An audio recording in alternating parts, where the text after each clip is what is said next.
Hey, welcome to New Jump City, everybody, where we recap the week in American and Japanese sequential art. I'm your host, Christian, the unbiased king.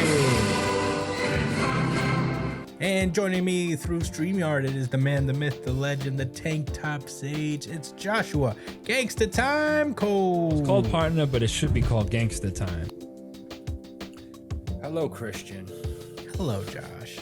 What's good, everybody listening? Hey. Also joining us, it is our producer, Edgelord Big News Brian. What's up, nerds? Hey. We're back. Happy New Year, everybody. It's 2026.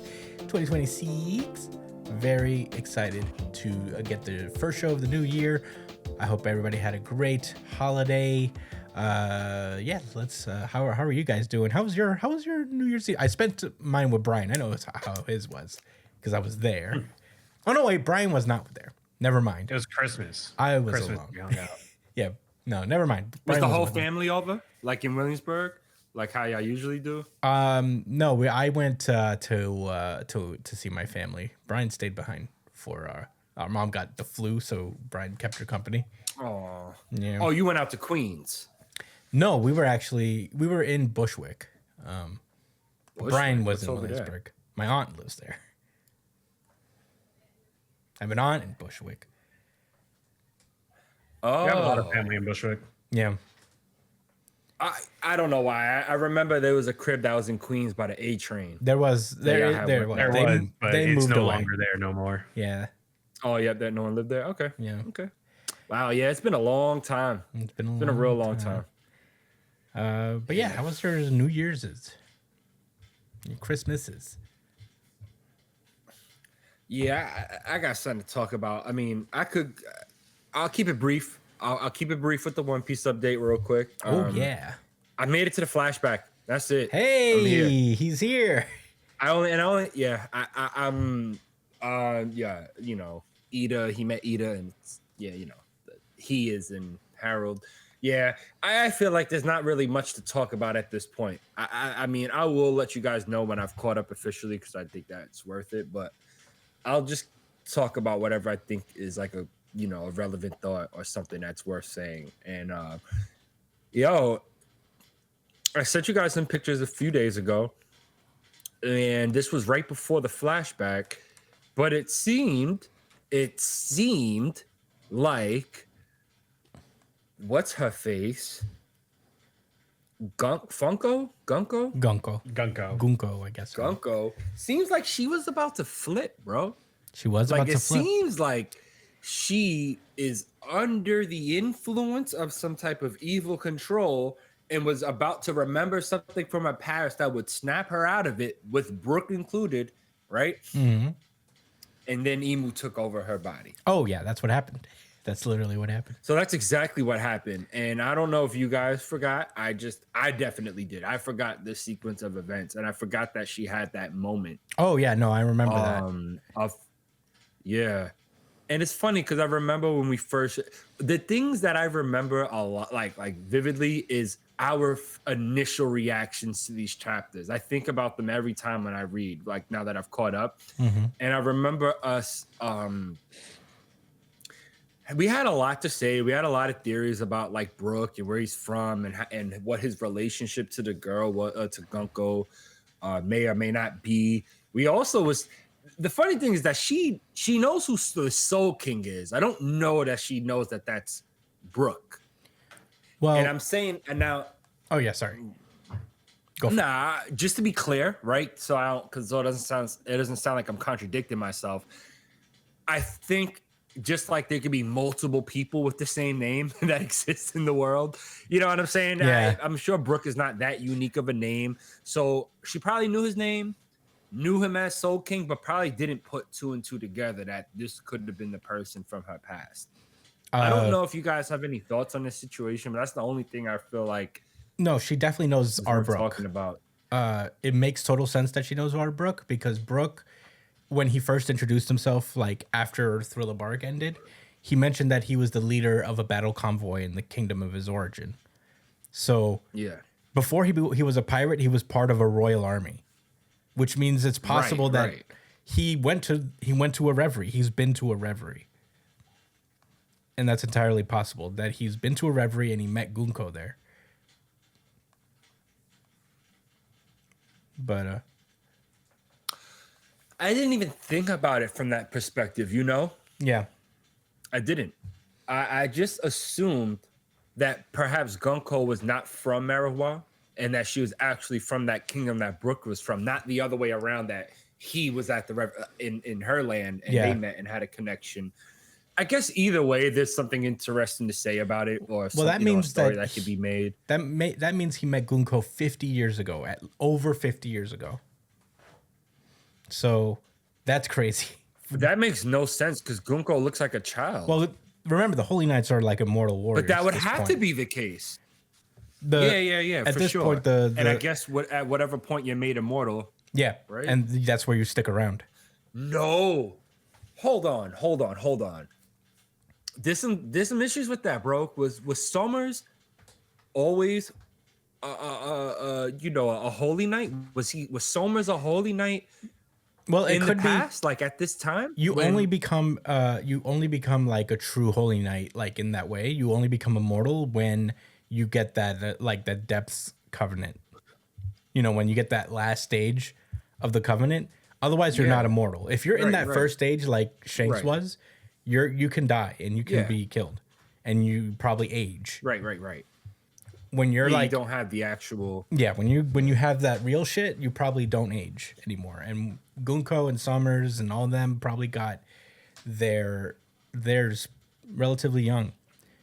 But No, but then that brings up finish your thought. Yeah, that also does bring up the question of Garling, because he aged.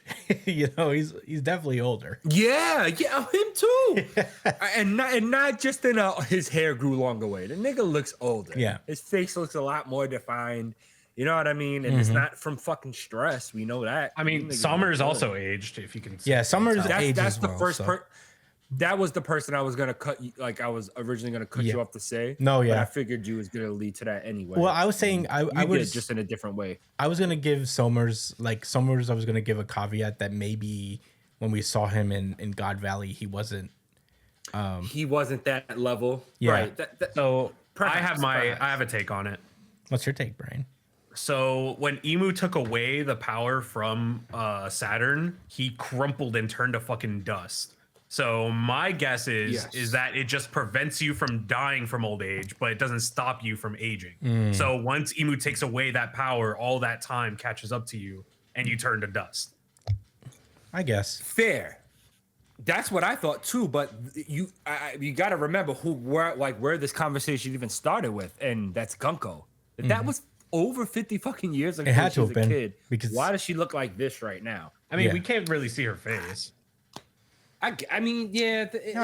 She looks youthful. I think we're making a lot of an assumption, but she looks young and fucking spry, bro. Yeah. And Oda's not shy to make old people look like they're super young, like move around as if they're a child. Like, you know what I'm saying? With like youthful vigor. He does that all the time. That's like a power skill thing Oda loves to do. If you see an old person move around fast, that's how you know he's that nigga. Yeah. Well, there's a lot of there's also the idea that there was a Gunko looking lady when Rox went to go visit Emu. So, and that was an adult woman. You're right. As a matter of fact, I'm going to try to look up that panel right now. So it's very rough. It's we don't know the exact. We can't place how old Gunko is. We don't know the aging. You're right. That properties. looks just like Gunko. You're absolutely right. That is her. That essentially is her. And that was what, like 20 something years ago? So like there's no reason it can't be that she's from a human race that ages slowly, or she ate the slow age fruit, or she ate a completely different fruit that just so happens to freeze your age too. Because it's One Piece. Why not? Well, I mean that in the least facetious way possible. I don't know, man. I swear to you guys. I don't want to make any assumptions just because my my only thing that makes it make sense is that it has something to do with the covenant thing. That maybe it doesn't make you ageless, but it significantly slows down your aging. Because even if it's like it slows down your aging, it's just like, how long have the elders been alive? You know, it's just like they would have had to have been ultra old, you know. And I don't want to be that guy because it's not that serious. But like That God Valley was what, guy. like 40 years ago or some shit? Yeah, Not even something like yeah, that. it was like 40 years ago from Yeah, like current. I would right? say that. 40 years Right, ago roughly. or so. I could look that up, I kind I of want to guess. like get an exact thing, but let's just say anywhere between 40 to 60 years. I think that's fine, right? From between 40 to 60 years. And God Valley you was can- 38 years ago from the current Oh timeline. wow, it was shorter than both. I was honestly giving it a lot. Anyway, so 38 years. So you're telling me that Garland went from looking baby faced, like in his 20s or something, right? Mm-hmm. To looking like an old ass man. You know what I'm saying? Mm-hmm. Not a geezer, but you know how One Piece does, like a fit 50-year-old. One Piece loves they fit 50-year-olds, bro. For sure, for sure. Yeah. And y'all niggas laughing, but you know it's No, real. they do. Everyone listening know. They're like, yeah, that's facts. No, it's y'all true. niggas laughing too, but y'all know that's facts. It's true. No. So, like- I mean, look at Rayleigh. Look at Scopper. Crocus. That's what I'm saying, bro. And they probably a little older than that. Anyway, I don't even know why I said that, but I'm just saying, like, so he in 38 years. So you're telling me St. Garland went from that to that in 38 years, right? Mm-hmm. As a holy knight, and he was already a holy knight during the God Valley, right? Yeah. All right. So, But he aged that much in 38 no, years. you're right. compared No, to the elders who've he would have fucking been. He alive. would have had depths because he got his skull split open by rocks and he's fine. So, yeah, he definitely has a depths covenant. He had to be a holy knight at that point. Yeah. Well, you're a So- you can be a holy knight without being the immortal. You know, you can still be kind of a holy knight. But he was immortal, though. Yeah, he had So he had the covenants. He was a covenant guy. I probably should be specific when I say it, Yeah. but just to be clear, that There's when tiers, I there's say holy levels to knight, I this. mean like the not them suck ass Doja niggas. You know what I'm saying? Yeah, I don't know, bro. Anyway, Yeah, who knows? I'm sure Oda has a reasonable explanation. I don't think that this is what's going to catch him off guard. well, Out of all things. no, I mean, yeah. Just to be clear, like that, the whole point of this speculation was for the sake of conversation. Yeah. So I thought it was interesting. Yeah, It's not. I don't think it's gonna make or break the story. I mean, I don't think it's gonna break the story. I think it'll make it awesome. Yeah. It's just depending on which way he goes with it. Yeah, I'm so excited to find out that part because when that was introduced, I was like, "Wait, whoa, what? You're just gonna let that go?" It's just enough. It's also Hold on, Oda. yeah. It's also Wait, I don't want to hear this giant story. I don't care wait. about What are you this nigga. fucking Hold talking on. about, Brooke? You got more Brooke lore? Yo, my man's the other day said he fucking hates Brooke. Yo, and I tell you, I wanted to punch that nigga through the fucking game when he said that shit. Yeah, I was like, the fuck is wrong with you? I didn't say that. Brooke is but I the was just like, man. why? He's like, I don't know, man. I just don't like this nigga. Brooke is the man. I that should annoy me, but we was like playing rivals, so like, you know, you don't have a lot of time to linger on shit. Yeah. When you got a Wolverine stalking you as a tank. But anyway, that shit got me hot though. I like because that's one of my favorite Straw Hats. Yeah. I just wanted to be like, how the fuck do you not like Brooke after like seeing his backstory and how he died? You gotta feel for this nigga. Yeah. And it's like, I know you don't care that he's a pervert. I know he doesn't care about that. I know for a fucking fact he does. I know that's not it. So I'm gonna press that nigga next time. Next time, like we get on the game and he's on, I'm like, yo, bro, you was talking crazy the other day, man. Why you don't like Brooke? I'm gonna investigate that shit. Yeah. You're gonna And tell me two things are gonna happen. Huh? is that you telling me you saw that You color want me to page? call you too? You saw that color page where Huh? the smoke was coming out of his eyes? It was like My nigga, I got that shit as my screensaver. Yo, this nigga's wilding. This nigga, that is honestly an anime take. It has to be. Yeah. But even then, you get to hear the fucking song. Yeah. I didn't get that.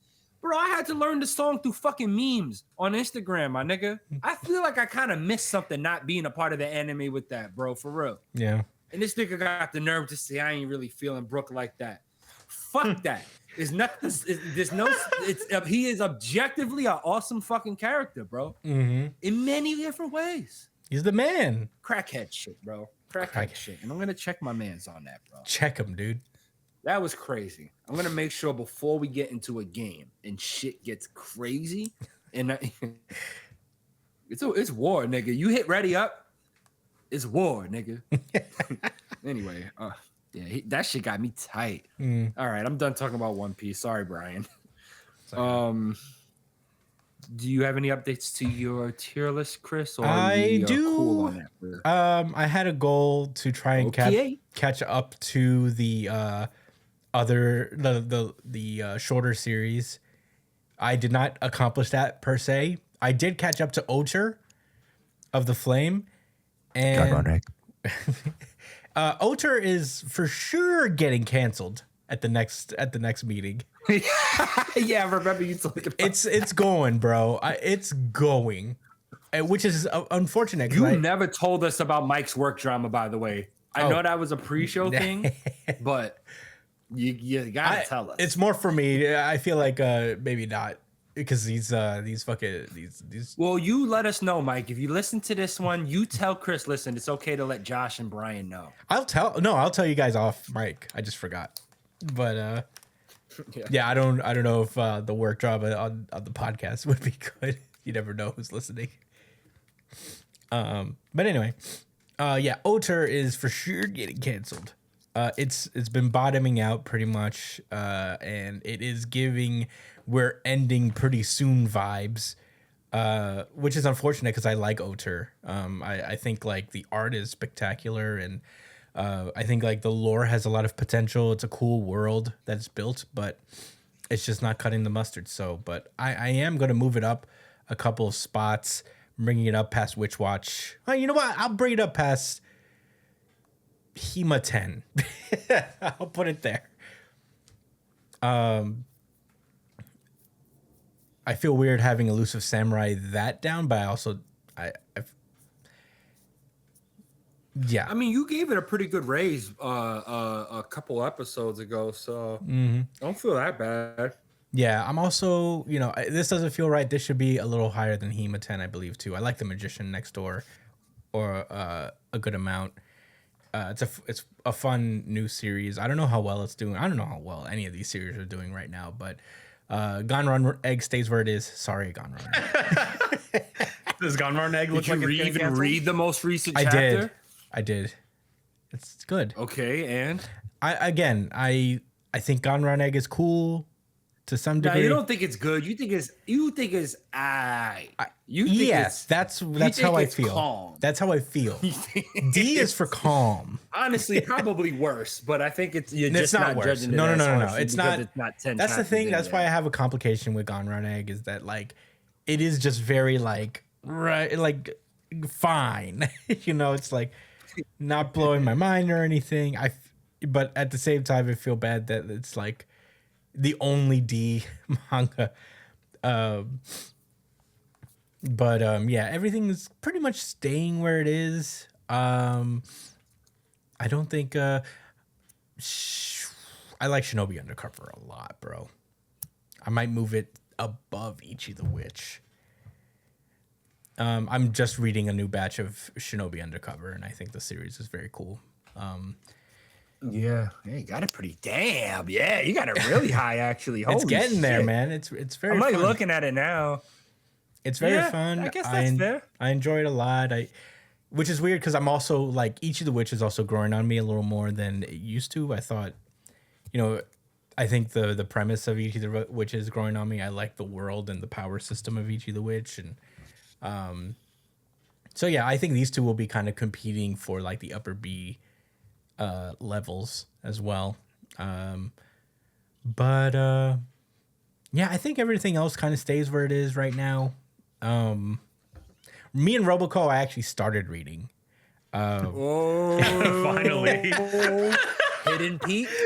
It's funny, honestly. It is. Well, I gotta go funny. like that. Hidden Peak. It is It's funny, peak, but it's like behind the scenery. You know what I'm saying? It is funny. I've read 2 chapters of it You so guys far. just gotta watch the YouTube. There's no way around it.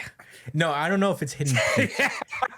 I don't know if it's Hidden Peak, but you know what? It has made me laugh a couple times, or like giggle to myself.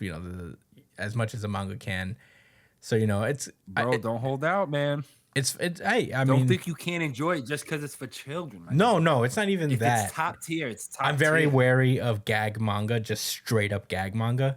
This is the only series in the lineup of Jump currently that's straight gag, nothing else. And you know that as a fact, like yes. beyond a shadow of doubt. Yes, going by the beyond first, a shadow of reasonable doubt. I'm 100% sure that it is strictly a gag manga. Holy shit! I mean, we thought Katekyo Hitman Reborn was a Well, gag manga. this is one of the longer series. It could all of a sudden make a weird change where it's this very serious battle manga, but I don't think that's the case. Very serious. One cool thing about Roboco is that the volume covers are always parodies of already existing Shonen Jump series volume covers. So they have like for example, there's one of the volume covers of Roboco that's like volume 4 of Jujutsu Kaisen, but it's just Roboco as Gojo. What? Are you dead ass? There's one that does there's one that's like Yu Yu Hakusho, but it's Roboco and everybody. Yeah. No, it's like the first volume of Yu Yu Hakusho where I got to see if I can find it. They did one for My Hero Academia. These are legit rips, like legit. Yeah. 100% parody. Yo, yes. I actually love that. Yeah, it's really cool. That means they another game. You know what I'm saying? And you gotta love that. Yeah, it's those are fun. Those are fun concepts. I really like those. Yo, I'm not gonna lie, bro. Roboco is going to be on this fucking lineup.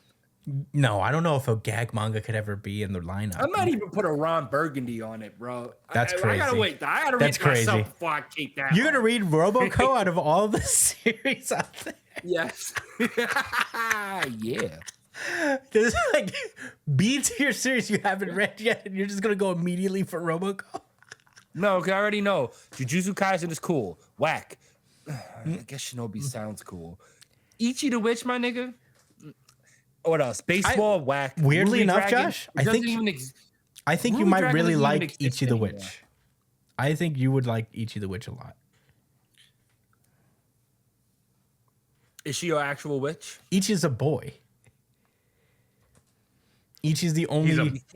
He's a boy witch. Be a boy witch. In Ichi the Witch, the world is like the whole thing. Strict gender norms. That's it. No, in Ichi the Witch, there's it's a world where only like magic, and there's people who use magic, but only women can use magic. Yes. And Ichi is the only one. Wait, no, isn't that Witch Watch? No, that's not Witch Watch. And the guy's an ogre, right? In Witch Watch? Yeah, but that's not the premise of Witch Watch. But Ichi in Ichi the Witch is the only male in the world who could use magic. Is that Ichi on the cover? Yeah, that's Ichi on the cover. So that is a boy. That is a boy. Okay.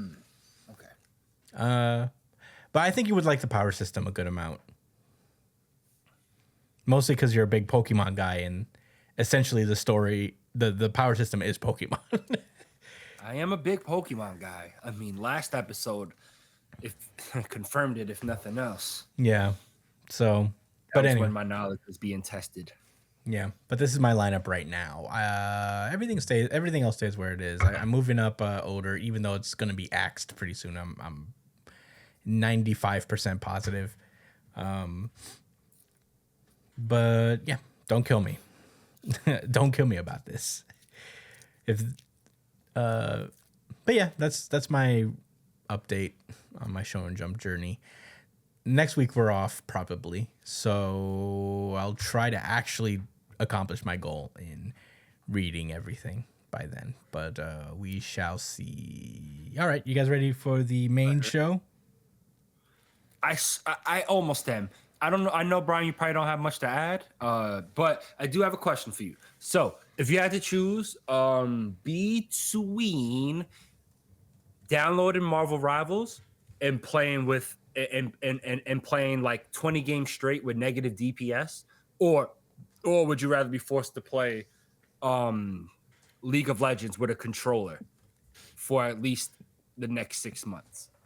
Well, I have some news for you. I do have Marvel Rivals installed. What? What? All right. Okay. Bro, you literally had an anime reaction to that just No, because this is a big deal. I mean, Brian, this game traumatized this nigga, and I know he doesn't need to tell me no stories because I understand already. I've had those moments, but I'm just very stubborn. Bro, these are the covers, by the way, for Roboco. This is like a One Piece parody. This is Promised Neverland. I knew it instantly. This is the Jujutsu Kaisen. Yeah. These are all really cool. My Hero Academia. Yeah, My Hero Academia. This Demon Slayer. Haikyuu. Oh, Demon Slayer. Oh, wait, don't say anything. All right, that's Haikyuu. All right, you know that. Okay. I don't know. I don't know this one, honestly. Sailor Moon? Hunter x Hunter? No, this? Yeah. You know this. This is Death Note. Death Note.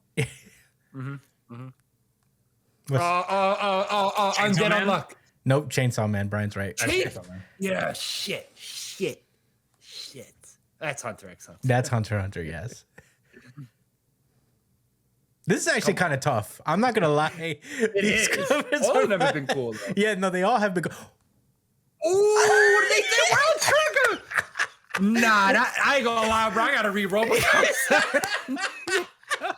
No, that shit is tough. They put respect on World Trigger's name. Brian never answered, by the way. What? Yeah, no, that's awesome. Which one would you rather deal with? I already have it reinstalled, so that kind of answered the question, no? Blue box. I guess, but like, did you have to play 20 games straight with negative DPS? Actually, I'm pretty sure you did. Don't we all? I've seen every scenario that you could possibly see in a hero shooter. You mean like recently or like all time? I've seen it all. Undead. Like everything that you've gone through, I've probably gone through. But that's what I'm saying. Would you rather deal with 20 games straight of negative DPS or play 6 months of League on a controller? Probably on a 12 game games that's of- meant for keyboard and mouse. Probably 12 games of shit DPS. 20 games? Oh, okay. 20 games, yeah. I'd probably deal with that. That's fair. You 'Cause can do I'm that that- in one day. I'm that guy. You may commit I'm suicide, but you could technically do that all in one day.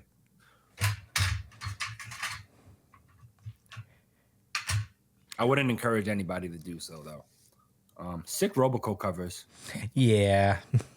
Sorry, I just had to show you guys. I thought it was super cute. All right, let's get the show started. Show proper? Show proper. One Piece. This is One Piece chapter 1170, Contrary.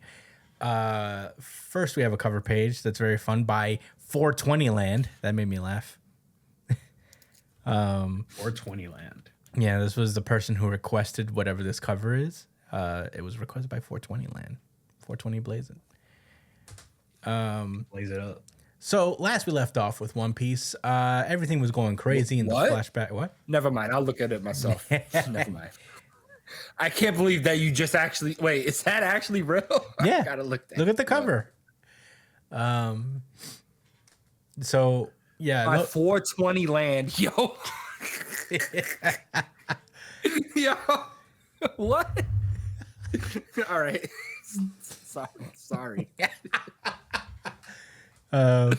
You must. it's all right.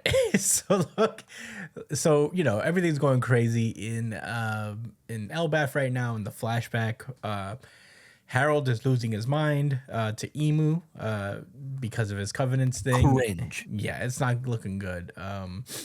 So he has commissioned with his last sane request to Loki to go get the devil fruit that is the treasure of Elbaf and eat it so he could use it to kill him. But before Loki could actually get there, he is attacked by Ragnir, his hammer that he would later actually utilize as a weapon. So, he's getting attacked by Ragnir right now, and he's like, "Bastard, who threw this hammer at me? Come out and show yourself. I know they're in here, but I might as well get that devil fruit out." But unfortunately, as he's going over, the Ragnir starts to destroy the ground from underneath him. Loki is able to climb back up and save himself from falling into the castle. Meanwhile, Harold is just taking down his own soldiers. He's like yelling at Loki from afar, saying that you waste your time, Loki. That devil fruit is a national treasure. It has lain dormant for centuries because not because no one chose to eat it, but because nobody could, because none of them were chosen by Ragnir. So yikes.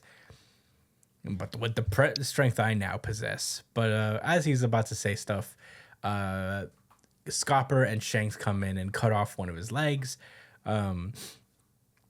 And Scopper explains it's just like he suffers from immense pain in his wounds, and the recovery effect is drastically slowed down. If you keep hitting him with enough consecutive hits, we can manage to knock him out of commission. If any of these super effective. Yeah, if these guys have any weaknesses against those of us who can infuse our attacks with Color of Supreme King, which is pretty cool. So yeah, they get counterattacked by Harold, and Shanks asks Gaban, he's like, "Whoa, you know the weaknesses of the Holy Knights, Gaban?" He's like, "Yeah, they kept coming after us trying to get you back, but we beat the shit out of them every time. The Holy Knights are frauds." I don't think they're like better than admirals, aside from being immortal, right? Yeah. Well, we'll save that conversation for another day. Bro said each time they came at us, we beat them black and blue. It was like he's saying like it wasn't even a fucking problem. These guys are clowns. I mean, it was the king of the pirates, but I'm all for the slander. Yeah. Right. I'm trying to fit Garling, the word fraud, into Garling's name, but I can't. Saint Fraudling. Fraudling, right? That's a good one. Fraudling. So yeah. Yeah, apparently Somers actually told Shanks the same thing. It's just like, they just keep beating us, man. They keep beating us. Yeah, so Harold keeps attacking. Shanks is like, I want to save him somehow, But Gaban's like, the only Loki seems to be our only hope, We got to keep waiting until he gets here. Meanwhile, Loki and Ragnir clash one more time. Loki breaks his hammer on Ragnir, and Ragnir falls, and it's revealed that Ragnir is actually a cute little guy.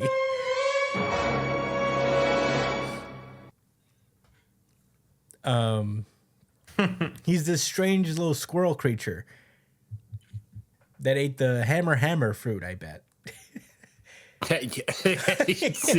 Yeah. The uru fruit. or a hammer that ate the squirrel fruit. That's true. Well, you couldn't do that without Vegapunk's technology, so. No, it was Vegapunk's technology is based off of ancient civilization. So I don't know if that's true, but I'm going with it. It is true, actually. That's good theory. That's good theorying right there. That nigga was popping off with theories too much. He said, "Let me get back on my throne." But anyway, Ragnir's head just has a huge fucking knot on it, and he's pissed off. But at some point, as the carnage continues with Harold, at some point Ragnir just says, "All right, you can have the fruit," and allows Loki to eat it. Loki transforms into whatever Zoan fruit this is confirmed to be, and clearly without a doubt. Yeah.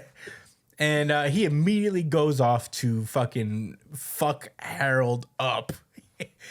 fuck his shit up real bad. No exaggeration. This was not a fight. Yeah, he's just like, This was pure annihilation, and he's. I'll just save my thought. honestly, Mind you, Harold is as strong as Rox, who was the strongest guy of his own time. I was just about. I ain't gonna lie. I'll still wait. I'm gonna still wait. We're going to reconcile what just happened in this chapter. oh yeah, Don't worry. he beat him up so bad that Loki was like, "Let me turn back into my human form." Dad, you're like, yeah, I'm OD. This is my dad right now. I can't do this to him. My father? Well, I ain't know it's gonna be like that. Son took one. Yo, This is for all the just belts to swiped at him ass and he was like, in oh. my childhood. Yeah. Dude. He hate the belt to ass fruit. But yeah, now Harold can do nothing but stand there. Like, damn, Loki, I knew it. You possess the blood of the Supreme King. He was like, are you back to your senses now? He was like, no, I'm still crazy right now. Nah, I mean for a second. Bro, I'm having serious delusions of grandeur right now. I think I'm a god. No, you still need to kill me. Yeah, but you know what? Talk to you for this moment because Oda had grace. Yeah, he's like, I'm happy. You know, you should. I'm sure you'll do an admirable job pulling Elbaf in your wake. And he's like, you're forcing your own son to end your own life. Even the lowest excuse for a father wouldn't do that. And Harold's like, there's one thing I forgot to say. Thank you for what you did for Ida. But burning down the Brewers village won't bring her back. But I'm grateful you felt that way. Now hurry before it takes control over me again. And Loki swings his hammer back. Hockey, Conqueror's Hockey is oozing out of it as he's swinging in. At the same exact time, lightning strikes the hammer and it blows Harold into a million pieces. And that is basically the end of the chapter. Holy moly. What a chapter. Josh, what did you think about One Piece chapter 1170?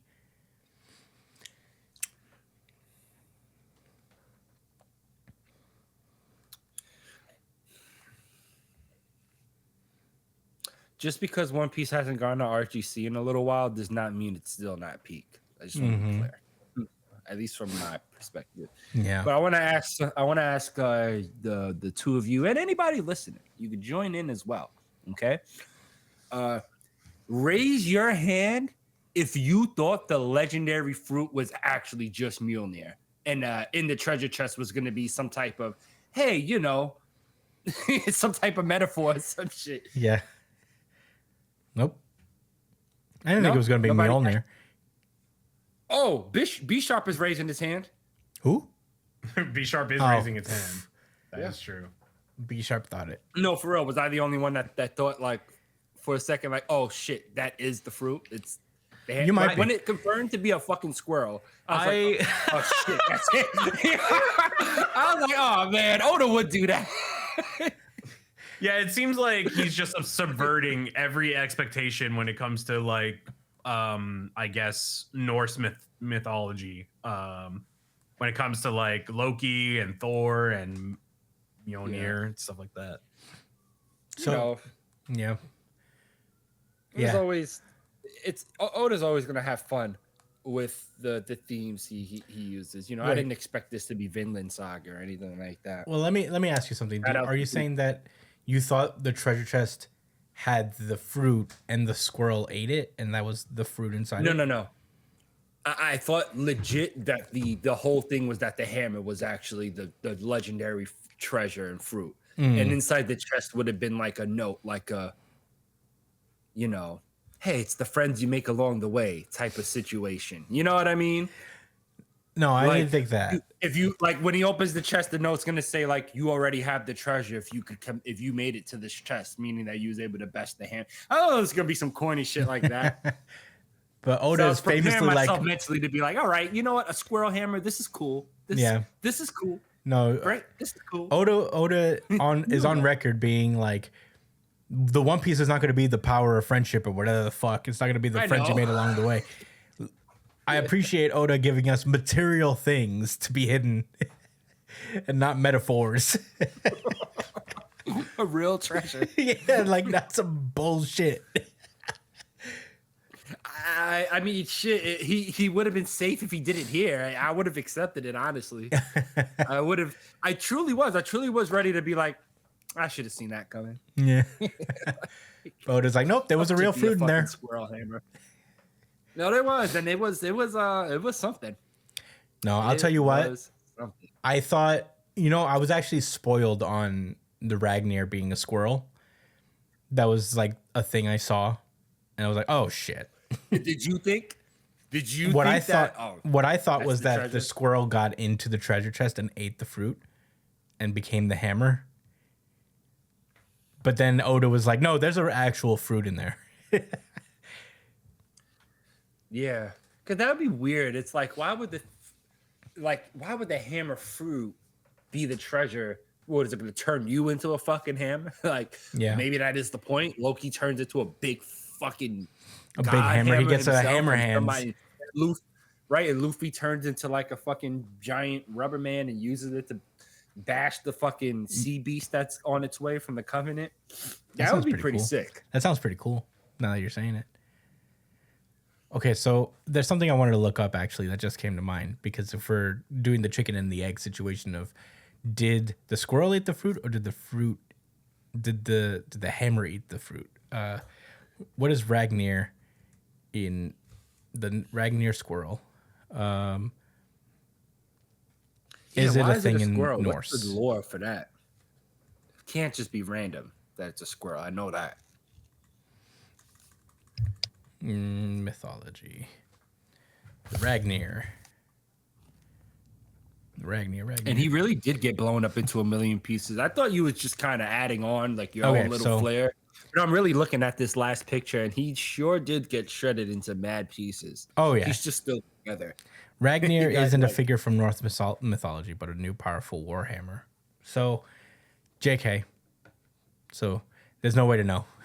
Ragnir is something that Oda made up. But, so it could be either way. It could still be the squirrel ate it or the hammer ate it somehow way back in the day. I'm willing to go with the squirrel eat the fruit. I don't think it really matters, though. It doesn't really matter. It's just simpler that way. Yeah. It's a lot simpler that way, so that's what I'm going to go with. Mm-hmm. But yeah, go on with your thoughts, I mean, I don't really that. I don't know. I don't have that much more to say. I mean, other than that, to keep it real, sad to see King Harold go, but we already kind of talked about this, and that's what you get, bro. It's not what he gets, but it's like you had other... This was the results of your actions. He's definitely right about that. It is 100% Harold's fault. Yeah. He meant well, but you know what they say about good intentions, right? Yeah. So, Brian, what were your thoughts? Like I already mentioned before, I really enjoy the way that Oda is kind of like continuing to subvert expectations when it comes, because whenever you see Norse, like things relating Norse mythology, it is very like simple or very straightforward. Thor has his hammer Mjolnir, and Loki is the weak, like devious brother, right? Thor hasn't even been mentioned a single time, so there's a chance that Loki ate the Thor fruit or something like that. And he's kind of combining the two together into one character. Human fruit model Thor. Maybe that's possible. I mean, but Thor doesn't look like a big monster. Not in this version of like. Yeah, I don't know. I can't even tell what this animal is. There's like a little there's like a silhouette, but it looks like a horse, and he definitely runs on all fours. It's got to be Centaur. No, what's the creature that was in the third Thor movie? Fire creature. Ragnarok? No, he brings about Ragnarok. I know what you're talking about, though. Oh, that I think his name actually was Surtur. Surtur. It could be like that. I wasn't far off when I said the behemoth from Lord of the Rings. Similar. I knew it. Last episode, I was talking about how like I think it's absolutely going to be like a demonic type of like fruit. Yeah, Since that's been like kind of the theme. So it's probably going to be a blend of like a, Norse mythology and also demon stuff. Almost looked Egyptian. Looked like the Nubian god. What do you call that shit? The I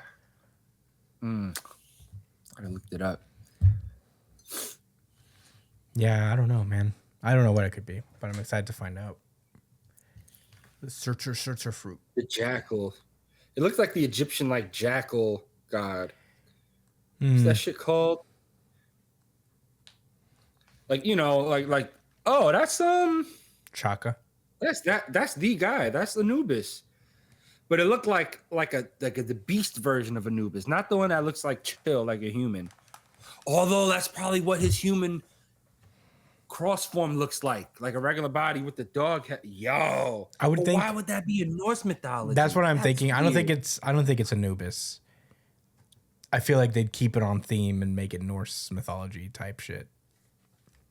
So it's got to be like Surtur. Yeah, let me look maybe up it's Surtur. Surtur. See the different.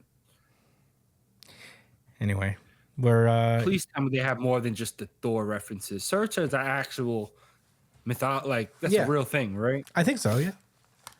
Surtur. Anyway, what are those? All your thoughts, Josh? Yeah, Brian. What'd you think about this chapter? That's it. I don't have much else to say. Oh yeah. I already asked. Oh, okay. I thought we were on Josh's still. I thought this chapter was pretty great. I wish I hadn't been spoiled on Ragnar being a squirrel. But c'est la vie. Yeah, I thought this was cool. I'm excited to see what Loki's power is. I'm sure it'll be revealed when we get back to the present and they bust onto the scene. So, yeah. This 2-page spread is pretty sick at the end. And it's very child. One of the things that I really appreciated about Harold is that he never really like hated Loki at all. In fact, he really he always loved his kid. And although he wasn't always there because he was busy doing other shit, he never said an ill word about Loki. Despite the fact. So, to have this end with, Harold smiling and saying, "I love you too, son." It's very such a One Piece parent dying type of thing. There's always a parental love thing with a lot of the main cast who die. So, Bellemare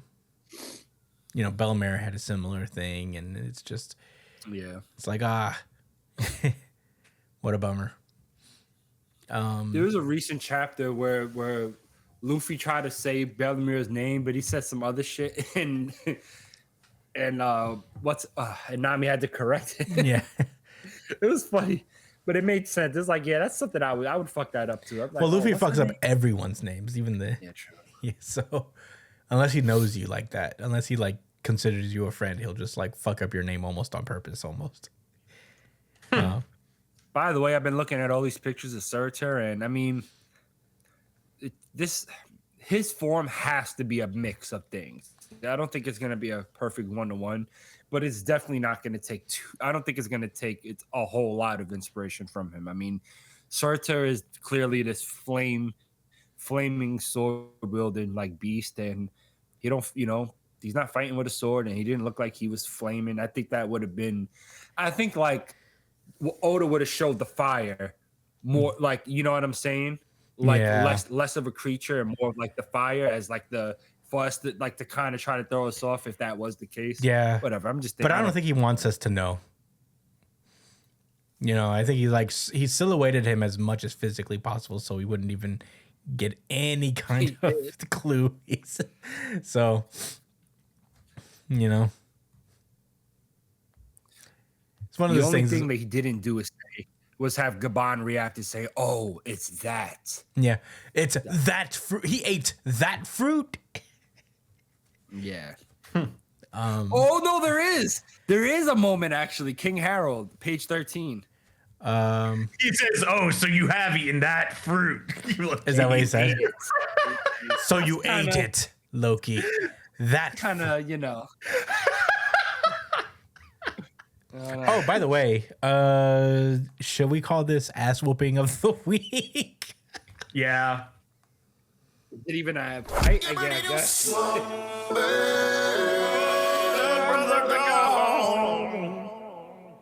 Yeah, you know what? Yeah.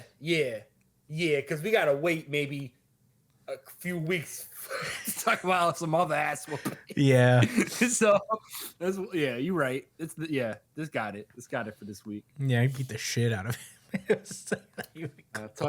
Is that a subtle foreshadowing? Yeah. I don't know. But those are all my thoughts about One Piece. Not the RGC this week, but still, as Josh would say, peak. Ready to move on, guys? Yeah. Yep. Yeah.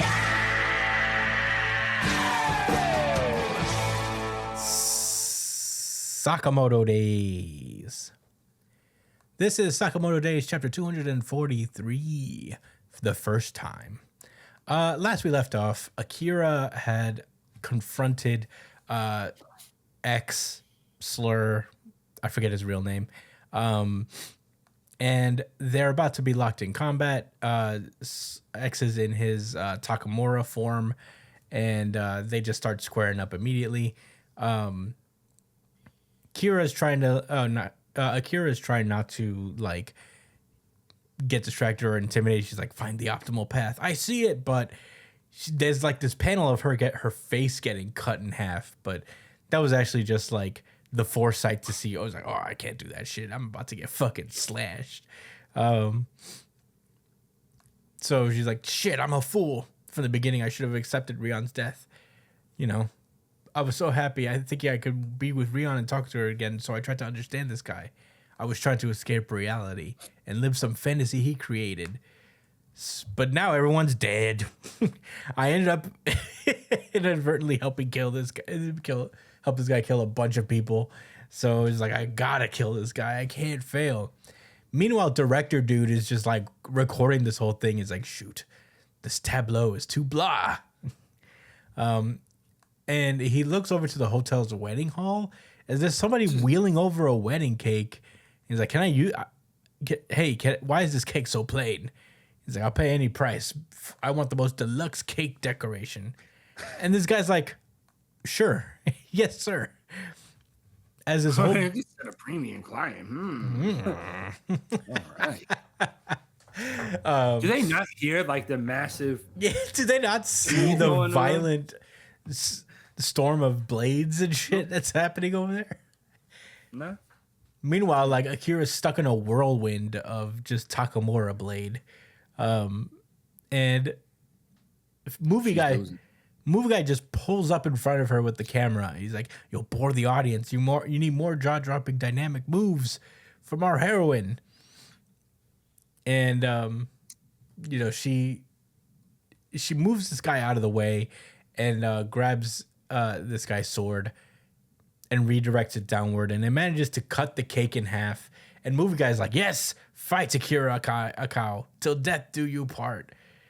And that's where the chapter ends. All right. Josh, what did you think about Sakamoto Days chapter 243? Man, I thought she died for a second. I did. I don't know what's wrong with me. I'm really naive, I guess. Man. There you go. I be wanting to believe authors, you know? My bad. So it was quick though. It was a fleeting moment.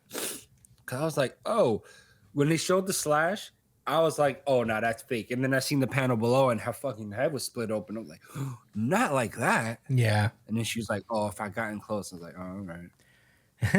All right. Okay. Cool. I get it. Yeah, I mean, this is a weird chapter to me. I mean, the fighting's fine. It's just, it's not a weird chapter. I'm being very disingenuous. As a matter of fact, when I first read Sakamoto, I thought that, I actually thought this chapter is necessary. I think this fight is necessary because I did not like the direction her character went in. I thought that was really silly. But her reconciling with the way she was feeling and then recognizing that, yeah, she was being like, she understands why she did it, but she's trying to correct that course. That means a lot for me personally, you know, because it just looked like silly fucking writing. Like it looked like some clearly rushing to an end goal, silly writing. I'm just gonna throw this character away for a certain point. Yeah. But now I don't feel that much no way anymore. I do not know what the hell this cake had to do with anything. I don't know what purpose this cameraman is serving. He's aside from comedic relief, he's got to be there for some reason. He just doesn't seem like he's gonna help a cow. I was kind of hoping that he was gonna get like cut in that one page, but somehow he got away. No, what happened? She pushed him out of the way and caught the sword. That was crazy. Yeah. Why did she do that? Should have let him Ryan, get what cut. do you think? Yeah, I don't.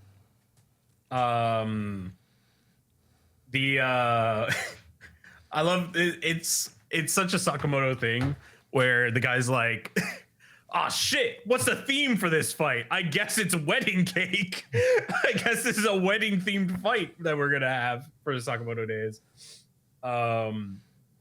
But this fight's all right. I mean, I'm not super invested in her kind of storyline, to be honest. She always struck me as kind of cringe. But their whole like bloodline assassin thing is pretty cool though. Like their whole like they can see the kill points and stuff like that. Yeah. That's pretty cool. It's fun to see it in action, but I wonder how this fight's going to turn out because the others are nowhere near them, right? Yeah. Yeah, they have to get to her, No. so this fight's going to happen for a while longer, I think. So it's either she's going to lose or they're going to be moving somewhere. Like this fight's going to be very mobile very soon. But that's it. I don't have much else to say. Yeah. I thought this chapter was okay. It's actually a shorter chapter than usual. I think it's like 13 pages. So that was actually kind of surprising. This movie guy is kind of amusing. I like him, but I think he's kind of I don't know the video game term for it, but it feels like kind of an enemy that like if you don't fulfill certain conditions, he just pops up on screen and bothers you. So you know every time that she's boring for the movie, he's just gonna pop up and just like distract her for a minute. It's like a boss battle with conditions. Like you trying to earn extra stars on this fight or something like that, or get the S rank. Yeah, something like that. Win with this annoying ass nigga constantly stopping you. Yeah, exactly. Exactly. I don't think I ever commented on this before, but I always thought the movie guy having a scarf that looks like a film reel is pretty sick. Yeah, he does have some swag. I guess. I'm biased against him because he's annoying the shit out of me. So I don't think it's that cool right now. It's kind of cool. It's kind of cool. But that's all I really have to say. There's not a whole lot to talk about in this chapter. Cool action. Sakamoto Days. You guys ready to move on? Yes, sir. Yeah. All right, then let's go. Tell that pussy clot girl me know what. Kagurabachi. And with that, I'm gonna pass this one over to Josh. Thanks, Chris. This is Kagurabachi chapter 107. This moment. This magic. This is an action-heavy chapter, so I don't really have that much to explain. Last week, the fight between Samura, Chihiro, and the master of the malediction himself, whose name I already forgot. Akamura. Akamura, thanks. Yeah, they were fighting, and he was basically just showing them how OP he is and how much of a diff this is going to be as far as sword masters go. At least that's how it seems for now. This chapter begins with Chihiro coming to the realization, and Samura confirming how Akamura's powers work, which is that he has like this a passive ability while he has his sword undrawn that continuously draws life force like out of like organic material around him, like to to a certain radius, and that's where all of those like plant sprouts was coming from. I guess like on the other fighters, that's their spirit energy being harvested to grow those plants. Crazy shit. So I guess Sakamura decides to stop playing.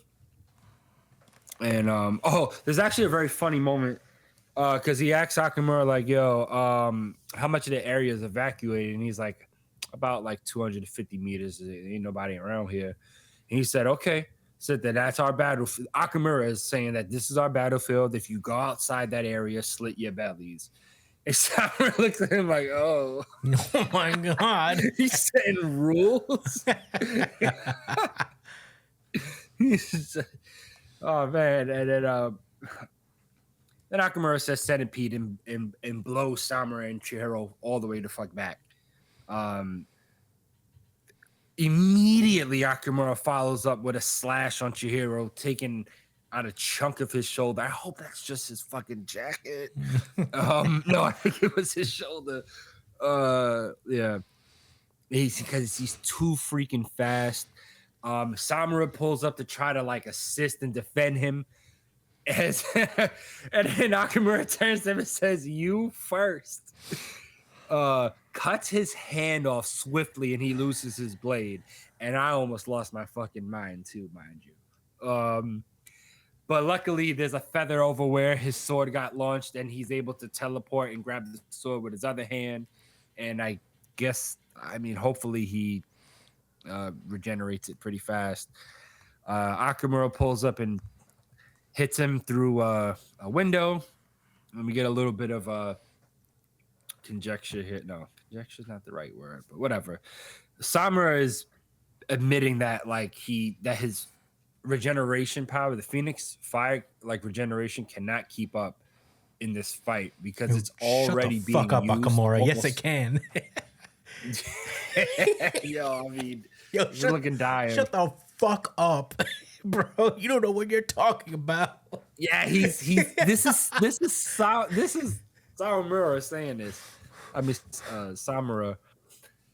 Yeah, so he's talking about how he's using up all the healing just to counteract the passive ability from Akamura's, sword being drawn, that's drawing his life force.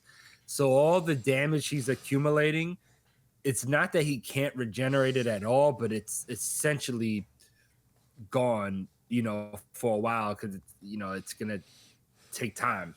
So he lost his left arm, and that's not going to be coming back anytime soon. Chill. Unfortunately. So as Samura thinks back to when Akamura told him that my blade can take your life. Naturally, the building they're in shatters and starts to fall. Because that's how these guys give it up. That's how these sword masters fight. And Akamura tells him, "With your maximum firepower, do you think you can burn me and heal yourself?" As he is trying to burn Akamura. Someone's right like, now. "Yes." I know. Sure you can. Summer, you can do it, man. You can do it. Then we actually get a pretty shocking reveal on this page. So basically, they didn't actually beat the swordsman. He stopped. He realized he finished murder, committing a genocide on all those people. He said, "I'm done." And then said, "Okay, I'm done. I'm finished." Oh my god. Yeah. So they didn't even win against him. All 5 of them. I'm sure. I think that's what it is, but we'll talk about it later. As he says, Akamura tells him, "How long can you hold out?" Chihiro's laying down by a car with the Phoenix Fire slowly healing him. and he's in a lot of pain. He thinks we can't kill. No, Samura is thinking to himself, we can't kill Akamura, not with his eternal contract. But in this flaming space, we can critically wound him enough to stop him. Centipede and Butterfly require an interval, and he just used them. Basically, he already used his cooldowns, and he probably doesn't even have ult yet, so he's vulnerable. He doesn't have cloak. That's literally what it is. You know what I mean? Yeah, he's vulnerable right now. Right? So if we're going to finish this, now's the moment as he rises, Phoenix fire burning on him and Akamura at the same time as they go to clash.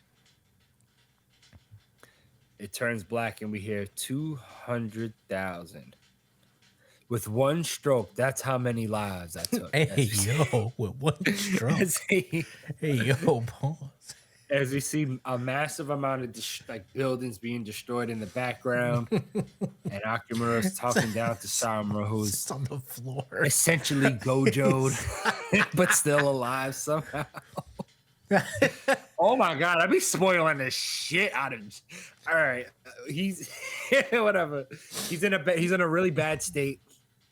He says, Mr. Samura, you truly are a spectacular sword fighter, even more skilled than 18 years ago. So you've been practicing. Crazy. He's like, yo, bro, you got better, man. It's crazy. Yeah. You actually got better.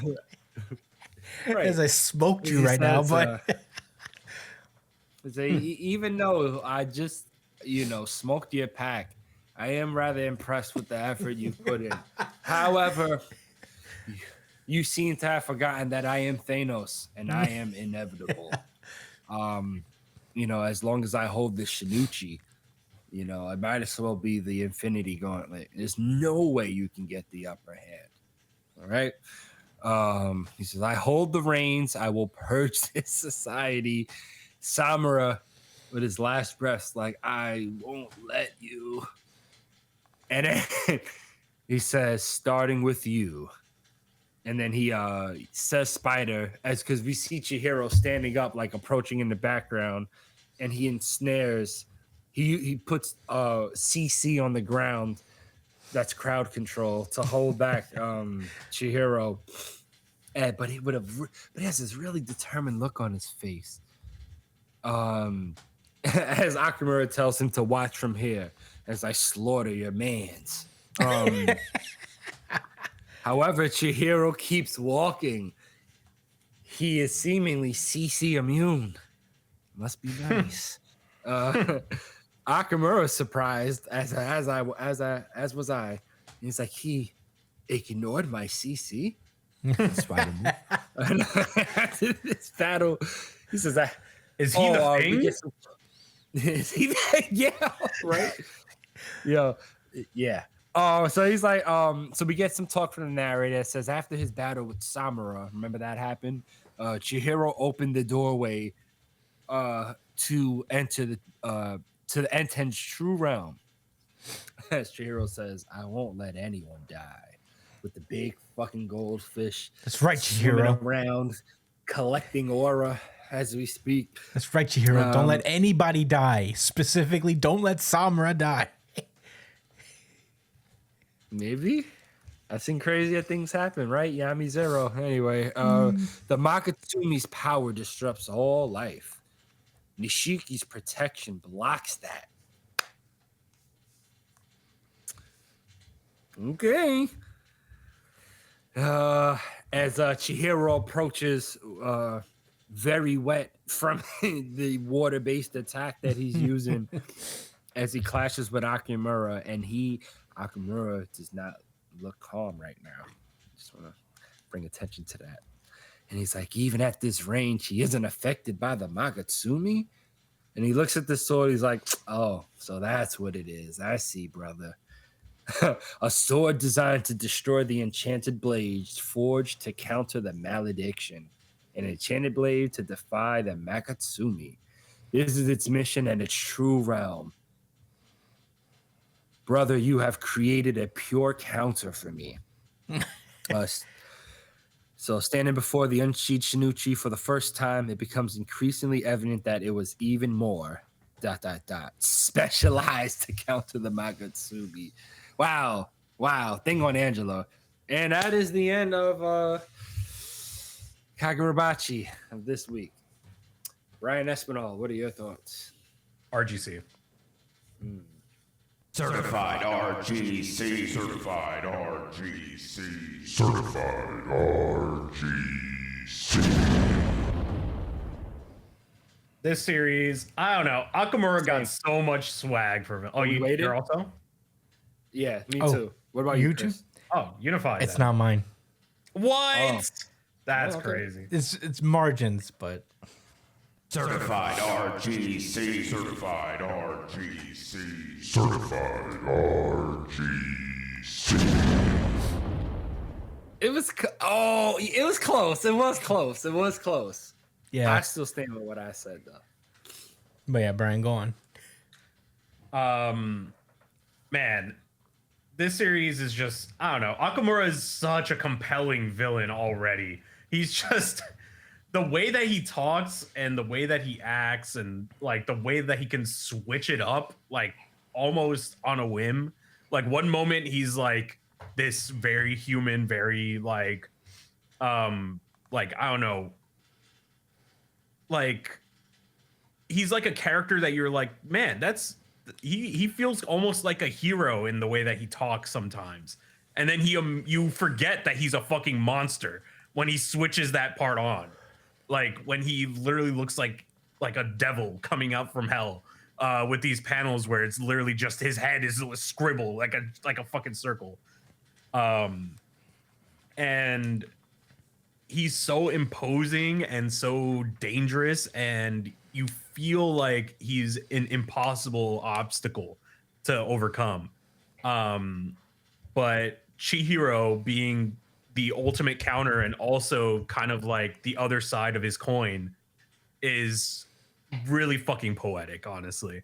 Like the way that their ideologies kind of mirror each other in a way where it's like Chihiro was kind of like him in a sense, like in the beginning of the series. And now they're just finding themselves like being one has to attack to protect and one has to protect by attacking kind of thing. So I'm just waiting for when like the fishbowl is going to come into play, because like if you remember in the beginning of the series, there was a scene where Chihiro and his dad like they were so like to themselves that there was like a panel that showed them both sitting inside of a fishbowl. So like, and that was basically their whole life. So I'm very curious if that imagery is going to come back in some way at some point. But man, I don't know. This series is just so fucking good at, you know, continuously keeping you thinking and keeping you engaged.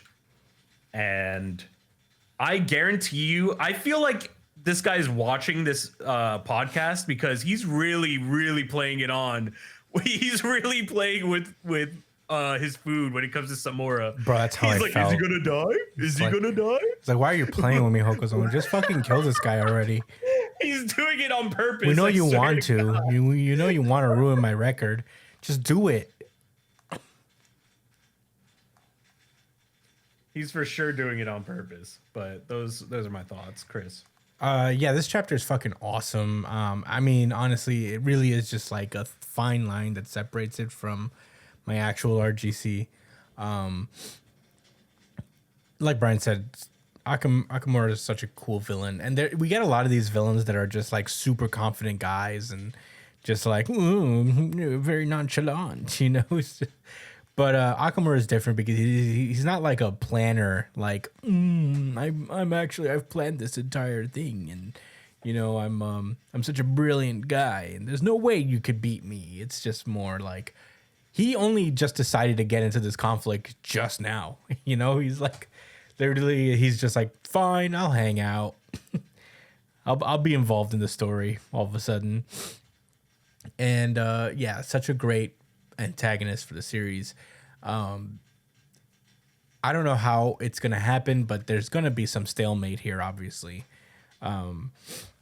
I wonder if it's that the Enten can like kind of force him out of somebody's body, and that's how like maybe they force him out of Yura's body, and he has to go back to his own, and that's how they get him. But yeah, like right, because that's not actually him. yeah, so Good point. there's just gonna be some times up situation because it'd be very strange if Akamura was taken out right here. After so much buildup. But yeah, this has been fantastic. I really enjoy it. I just want to say that like Samura has been spamming the fucking purity style like 17 billion times when he fought Chihiro. Didn't do it one time during this fight. I don't understand what's going on here. I think Hokuzono wants me to lose. He hates me from afar. He's way faster than Samura. Like, you're telling me there's not one time we could get the panel where he's like, I gotta use it. Not one super cool wide angle lens close up of Samura doing it. No, I have problems now. I want to praise this series for how brilliant it is, but at the same time, Hokuzono's fucking me. You just it's fucked up, man. All of a sudden, he can't do anything. He better be healing right now while Chihiro got distracted. He better be on that floor on fire right now. It's just like a complete body in flames, But all jokes aside, great chapter. I feel you, man. I enjoy it. I really do. Josh, what did you think? Yeah. So I was surprised in this chapter, actually. I really thought this was about to be a R.I.P. Samura episode. Bro, you have no idea. I will say this. I'm going to censor all my thoughts basically around discussing this bet, right? I've been wavering a lot during this arc, and I felt like there's a like when I was reading this, it didn't feel good. I didn't feel like, oh man, I'm about to win this bet. I was just like, oh man, this is bad. Like I don't want to see this nigga Samura go like this. This is like how I like this. This was not what I envisioned. Clearly, it's just not. No. I thought our expectations was going to be subverted a bit, but it seems like he's going to die the more natural sensei way. The more, whatever. So I'll say this. My whole mindset changed at the end of this chapter when Chihiro pulled up. Because I actually do believe there is a chance for Samura now. I think the chance is maybe 10%. Damn, what a professional. He muted himself right in time to sneeze button. Crazy really reflexes. It's insane how fast. Unbelievable. Unbelievable, this guy. Oh my God, this guy is just a fucking professional broadcaster. Damn, what a fucking pro. What a fucking pro. Dude, this guy's out here sneezing his ass off, but in a way we can't hear. He's jumping off the camera too. That's how professional he is. Just a professional sneezer, bro. It's crazy. Thanks, guys. Thanks for the glees. Appreciate it. Don't I feel like a donut? What do you mean? What was I saying? All right,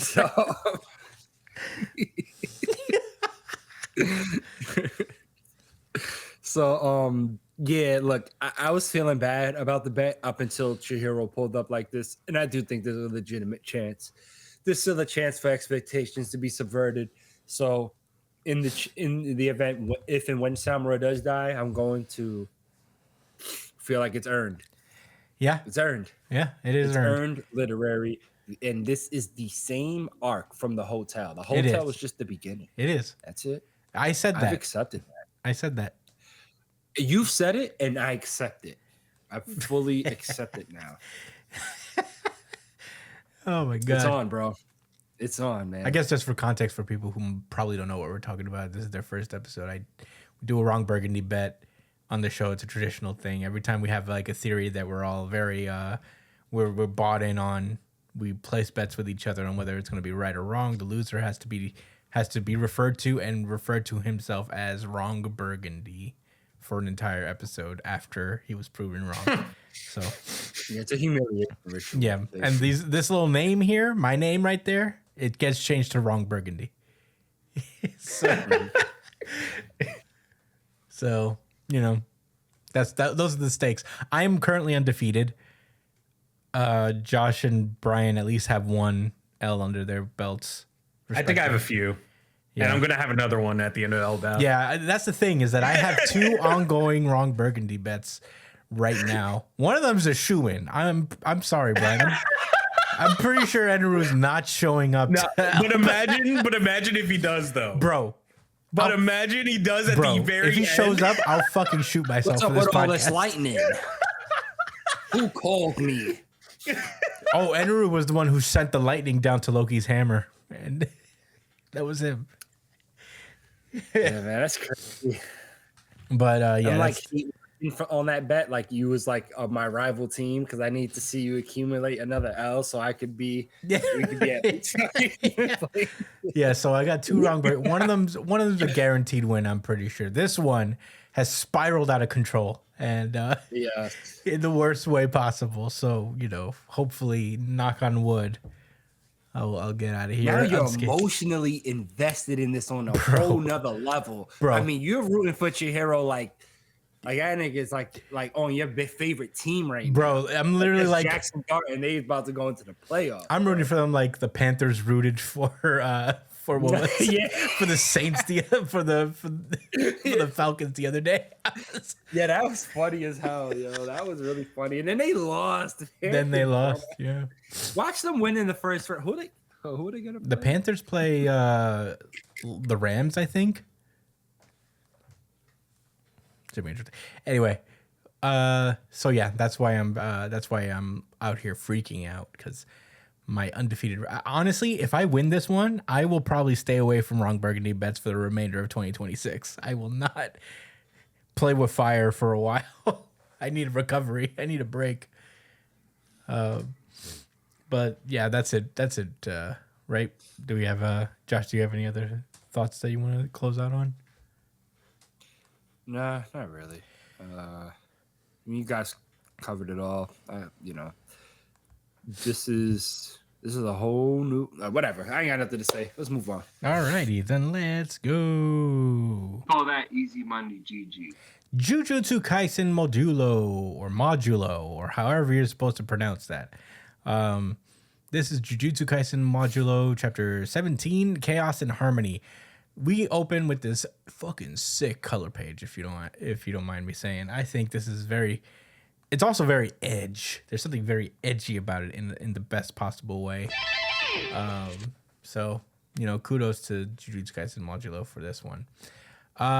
We open the chapter proper. There are a couple of like funny little 4-panel comics on the side that are like, it's very interesting with Maru actively trying to kill Tsurugi right now. That he's all like cutesy right now and shit. But yeah, the chapter actually starts off proper with Tsurugi talking about his dad and how his dad went missing one time. Or not one time, but just like one day he just went missing. And before he went missing, he was talking about how the current generation of Jujutsu sorcerers just don't have the dog in them. You know, they're just like, they're not the same as they're the older ones, you know, like of his dad's generation, of regular Okotsu's generation.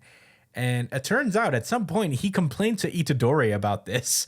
He's just like, these young ones don't got it, man. I don't know what's going on here. And Itadori just once told him, it doesn't matter. Because I'm here. Literally. It's like, I'm that strong. Yeah, I'm still here. I'm still the GOAT. It's fine. And Tsurugi continues to narrate, thinking, it's just like, why did my father disappear after Yuka was born, but not after my birth? It seems to have something to do with whether or not Yuka and I had curse techniques. You know, it's like, if I had a curse technique, would Yuka have never been born? If Yuka didn't have a curse technique, would our father have not disappeared? I thought I had to make sure that Yuka never found out about that, but she's smart, so I think that she, and as Tsurugi is getting flung by Maru's curse technique. That seems to be Shinji's Bankai after all. It just kind of like flips around gravity in a sense that you're just kind of like falling in a free fall, like sideways. So, the fight continues. Maru starts to sword fight with him, but eventually uses his curse technique to disorient Tsurugi further. He goes in to stab Tsurugi, but Tsurugi counters with his sword. But unfortunately, Maru's sword has this little like opening in between the blades that allows his sword, Tsurugi's sword, to get stuck in it, and allows an opportunity for Maru to break the sword. But Tsurugi acts quickly and manages to disarm both himself and Maru to prevent that from happening.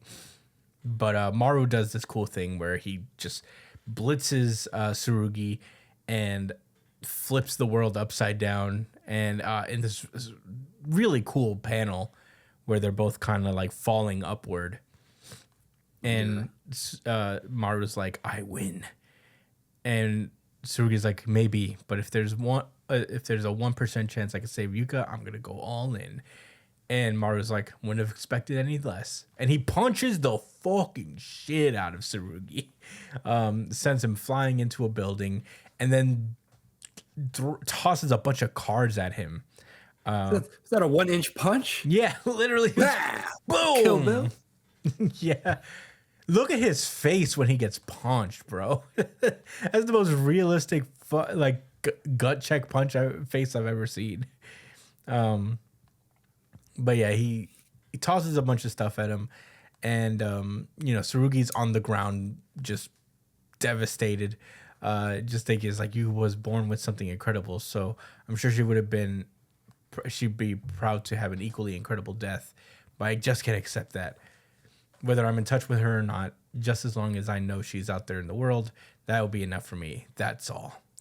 And the ring around Tsurugi's neck glows, and he's just like, looks over, he's like, Grandpa?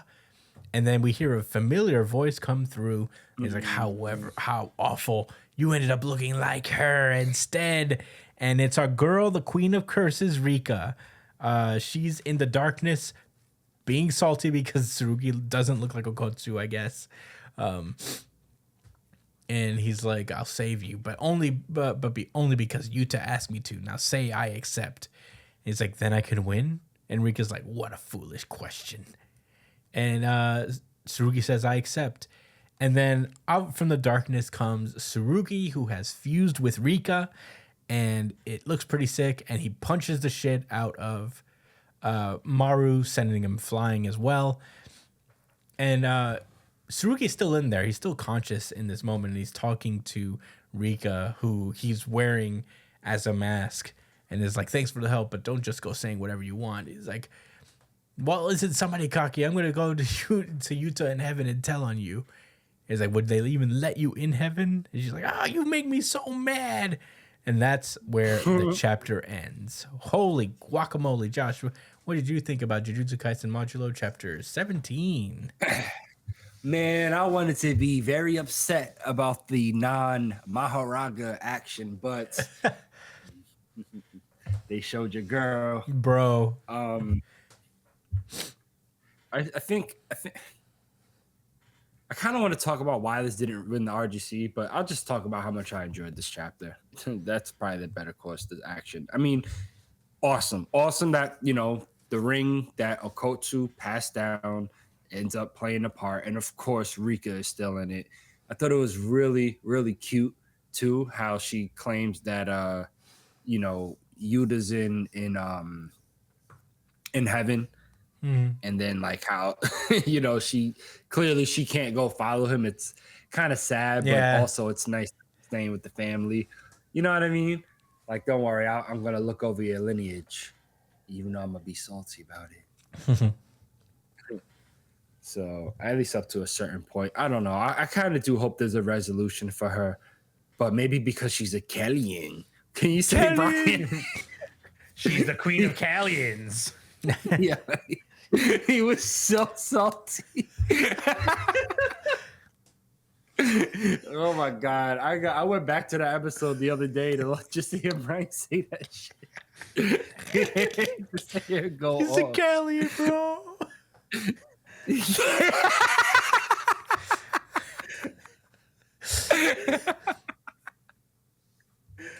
He's a fucking Callie.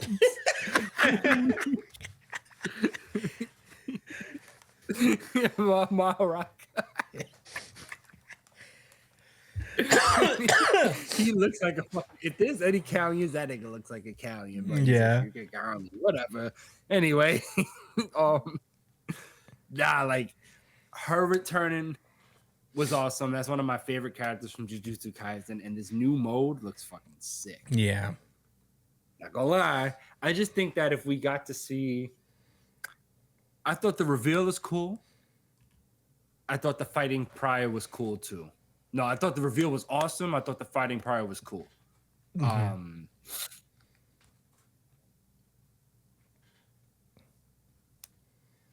I don't know what else to say, man. This is just awesome. I mean, this guy has a cheating ass sword, by the way. Yeah. Sword with something in a gap in the middle. Get the fuck out of here, man. What kind of bullshit is that? Unless a character I like uses it, then then it's cool. then it fucking rules.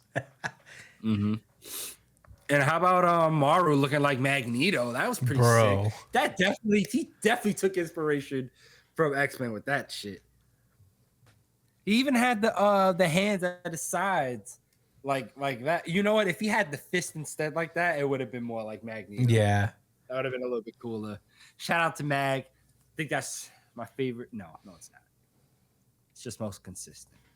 Anyway, yo, this nigga looked finished at this point. I have no respect for this kid, man. I don't even remember his name. Sure. No, Tsurugi. Chris is right. He looked. I mean, I thought he was donezo there. And then he threw all them trains on her. I was like, all right. God, you know he's a human, right? He's a teenage boy. You know that, right? Yeah, like you're wilding right now. So you didn't see that with your eye? You can't tell like how he looks from over there? Maybe that's me being really ignorant. Just because they have a third eye doesn't mean they have hawk vision or some shit. Yeah. I'm gonna stop there. Brian, what were your thoughts? Well, I mean, you could see that Maru's clearly conflicted by this fight. It's like he's whooping his ass, but he doesn't want to whoop his ass. You know what I mean? Like you could see it. Like there's pain on his face when he throws all those trains at him. I can't believe I had to throw.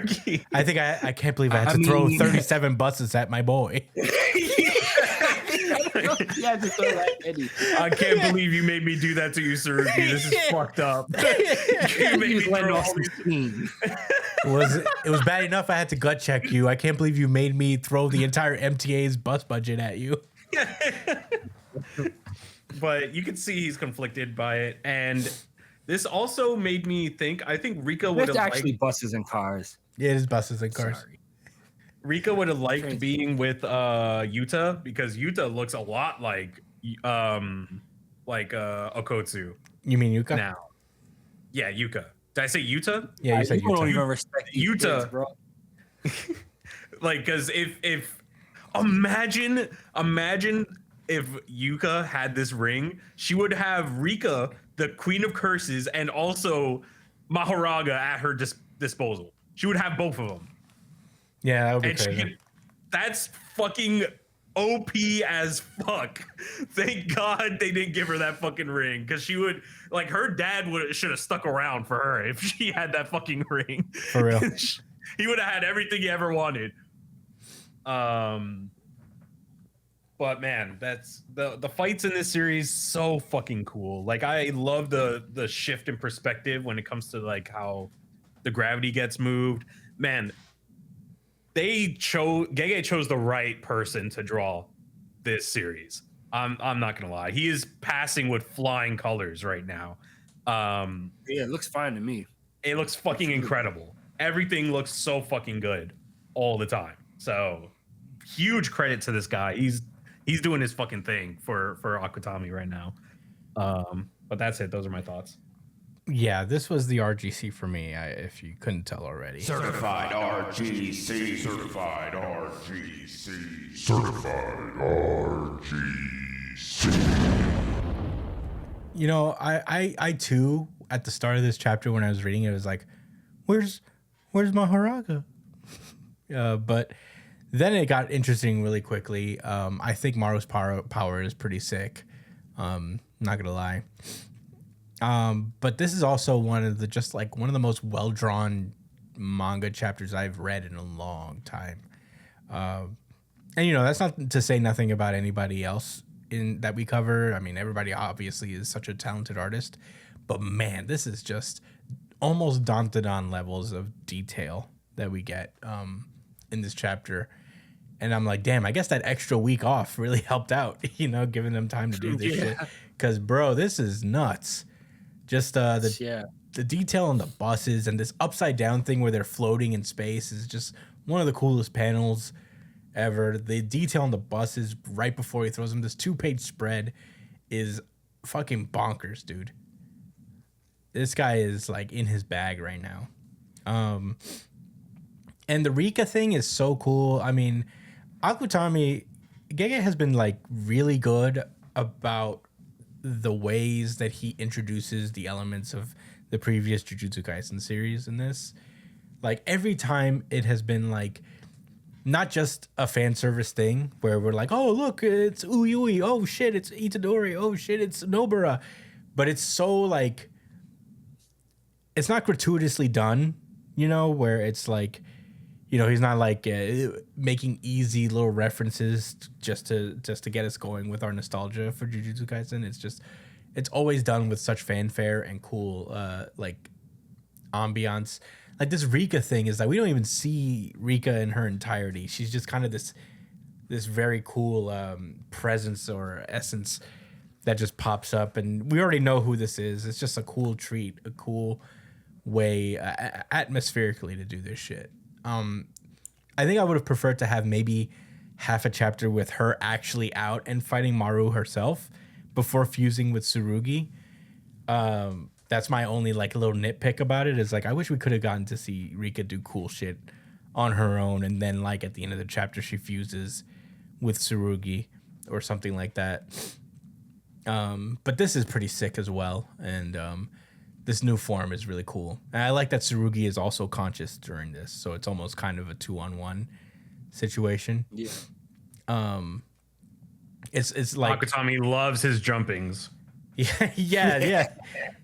Yeah, it's true. I mean, honestly, continuing that spirit. Wait, hold on. I'm sorry, my bad. How are they going to figure out how cursed energy works with heavenly restriction? What do you mean? I mean, is he not going to have heavenly restriction anymore? Is he just going to have her power instead? I guess she's like hijacked his body in a sense. So they'll have it at the same time, both heavenly restriction and Rika's powers. Queenly demonic cursed energy. Yeah. Heaven and hell together. Yeah. This nigga's Riku, bro. Yeah. Yeah. Wait to the dawn. That was the name of his Keyblade. I told you I've been playing Kingdom Hearts, right? I just you have? I've been thinking of playing it again. Yo, I ain't gonna lie. You could probably. You said you got a PS4. You could probably No, I have download. I have all the games. Oh, you got the collection? Yeah, I have all. I have pretty much the whole series. I ain't gonna lie. I might need to hold that. No, I'm gonna buy Kingdom Hearts 3 because I want to get the re-mined version. It's like, you know, the final mix version. Yeah. Anyway, check this out. I actually super grinded and I got like the ultimate Keyblade. Oh shit! Yeah, yo, that shit was crazy. That's awesome. I don't think I ever got it. You know, we never got it. It's OD, bro. You have to literally grind Heartless. Like, yeah, I can't. I don't have the patience. I'm not a gamer like that. I ain't gonna lie, I spent the whole weekend doing that shit. That's fucking awesome. Because I was sick. I wasn't feeling good. So I was like, man, I'm just gonna stay home and just fucking grind it out, get an ultimate Keyblade. Yo, I did. I got all the items for Donald and Goofy too. You know, like the the ultimate shield to save the queen and save the king. Yes, the save the yes, and all right. So I've gotten those you before. don't get those from synthesizing though. Yeah, that's from the Hercules trial, but I never did see all of this shit. I never did as a kid, bro. Mm-hmm. You know what I mean? All these things I didn't understand. I understood it a little bit in Kingdom Hearts 2. I was I was a little bit older when I played that, but I was like 10, 11 years old playing Kingdom Hearts 1. So I wasn't paying attention to nothing. I was just spamming X, bro. Yeah. Ha ha ha. Yeah. Yeah. Cure. It's a runaway cure. Yeah. It's still kind of spammy though, but Oh yeah. I played. It was a lot funner though. Yeah. Time around. Well. I'm actually playing Chain of Memories right now, the new version. Oh shit. Yeah, it's actually like 3D and all of that. Not like so it's the Game Boy Advance game, but visually it's like a PlayStation game. Damn. Well. Yeah, cool stuff. Anyway. All right. Was that everybody's time? Everybody's thoughts? Yeah. All right. Well, that was Jujutsu Kaisen Modulo, and that has been our show. Thank you guys so much for listening.